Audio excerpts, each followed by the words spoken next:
Hockey, a game believed to have evolved from field hockey played in Northern Europe for centuries, has become one of the most popular sports in the world.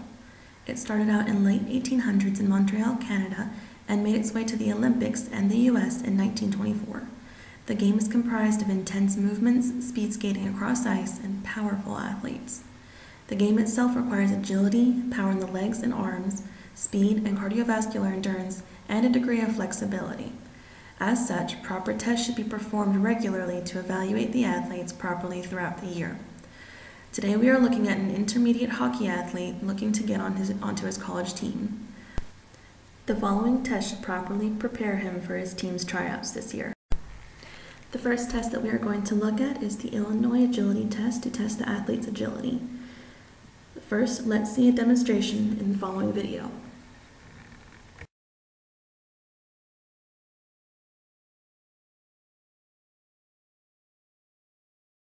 Agility is extremely important to athletes such as ice hockey players because of the sharp direction changes and abilities needed to decrease and increase their speed at a drop of a dime. The direction of the test will be determined by the tester, but to set up, you will need 4 cones marking the corners of a 10-meter long and 5-meter wide course, with 4 cones going down the middle at equal distance. The athlete will start by laying on their front with their head at the start line and hands next to their shoulders. On command, the start watch is started, and the athlete should get up as fast as possible and run the course in the direction indicated without knocking the cones over. The following ratings are used to determine the ability of the athlete.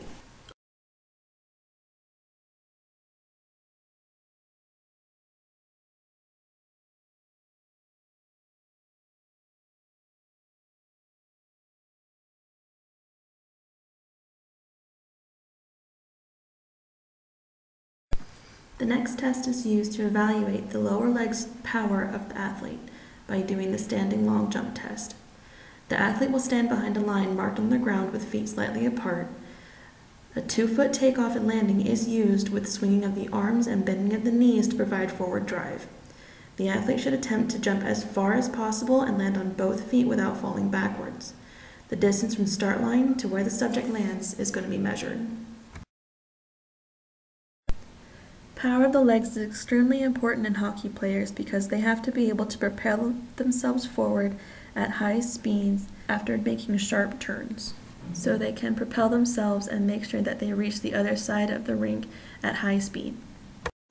A common mistake viewed during this test is the counter movement used in the jump. The arms need to be sure to swing back while bending down and forward as they propel upward and push their hips and legs forward. In the following video, we'll see an incorrect form used during this test.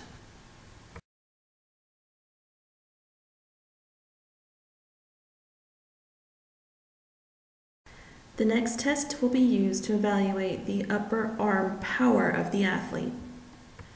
For this test, we will need a 3-kilogram power ball, a foam pad for kneeling, a tape measure, and a clear open area for testing. The athlete should start by kneeling in a position with the back erect and facing the direction of the throw. The thighs should be parallel and knees at the start line with the toes pointed back. Do not curl the toes. This will provide more traction and will help the athlete kind of cheat for the test. The ball is grasped with both hands at the front and held out and above the head. The ball is brought down to the chest as the hips are brought back to the heels, and in one motion the ball is pushed forward and up while propelling the hips forward. 2 attempts are allowed with 45-second recovery between each throw. The point where the ball touches down to the start line is measured. Arm power is important for releasing that potential energy stored up and exploding with strength and speed upon the puck in order to score a goal. Arm power is also important for checking or having contact with another player in order to disrupt the other player when they have possession of the puck. The next test will address the athlete's speed ability by doing a 50-meter sprint. A hockey rink is 60 meters long, and in many situations a player will need to go from one end of the rink to the other as fast as possible. The test involves running a single maximum sprint over 50 meters with the time recorded. A thorough warm-up should be given, including some practice starts and accelerations. Start from a stationary standing position, hands cannot be touching the ground, with one foot in front of the other. The front foot must be behind the starting line, and once the subject is ready and motionless, the starter will give the instructions set, then go. The tester should provide hints for maximizing speed, such as keeping low, driving hard with the arms and legs, and the participant should be encouraged not to slow down before crossing the finish line.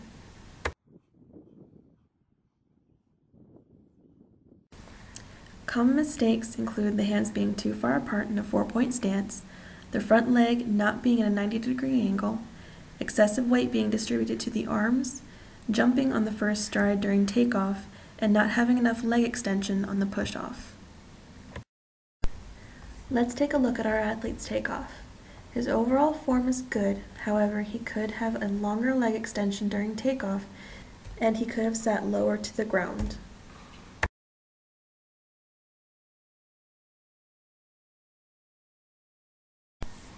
The following test will be used to test cardiovascular endurance in our athlete. This test is referred to as the beep test. It involves continuous running between two lines 20 meters apart in time to recorded beeps. The participants stand behind one of the lines facing the second line and begin running when instructed by the recording. The speed at the start is quite slow. The subject will continue running between the two lines, turning when signaled by the recorded beeps. After about 1 minute, a sound indicates an increase in speed and the beeps will become closer together. This continues each minute or level. If the line is reached before the beep sounds, the subject must wait until the beep sounds before continuing. If the line is not reached before the beep sounds, the subject is giving a warning and must continue to run to the line, then turn and try and catch up with the pace. The subject is given a warning the first time they fail to reach the line within 2 meters and eliminated after the second warning.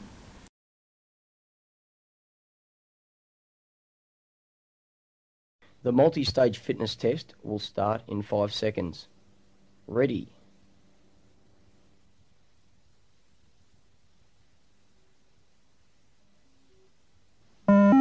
Start level 1, 1.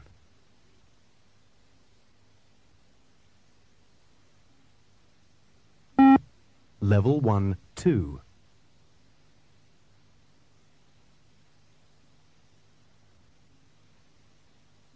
Level 1, 3.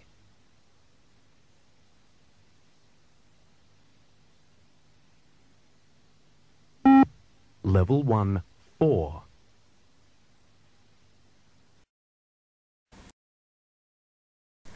The following chart shows normative data to evaluate the athlete.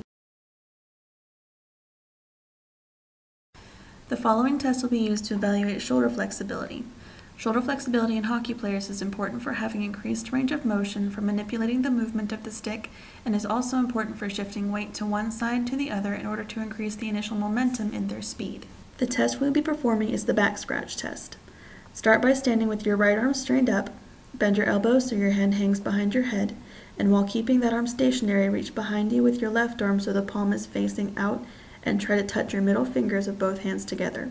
Reverse and perform with opposite hands. The measurement between the distance between the middle fingers will be used to evaluate the athlete's flexibility.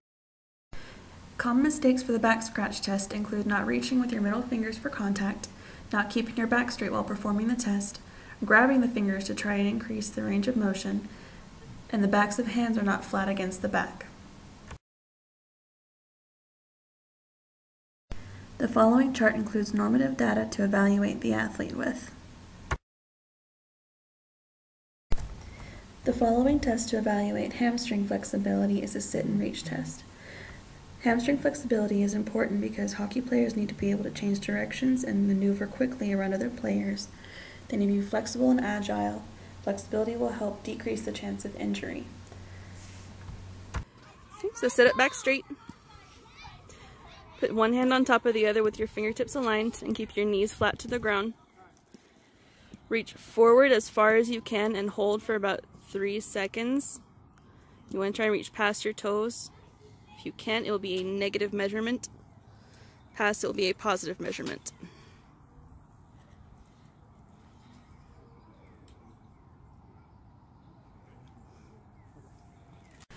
Common mistakes for the sit and reach test include keeping the knees off the ground, rounding the back, not keeping the shoulders back and down, not pointing the toes straight up, and not having the fingertips overlapping each other. The following chart includes normative data to evaluate the athlete with.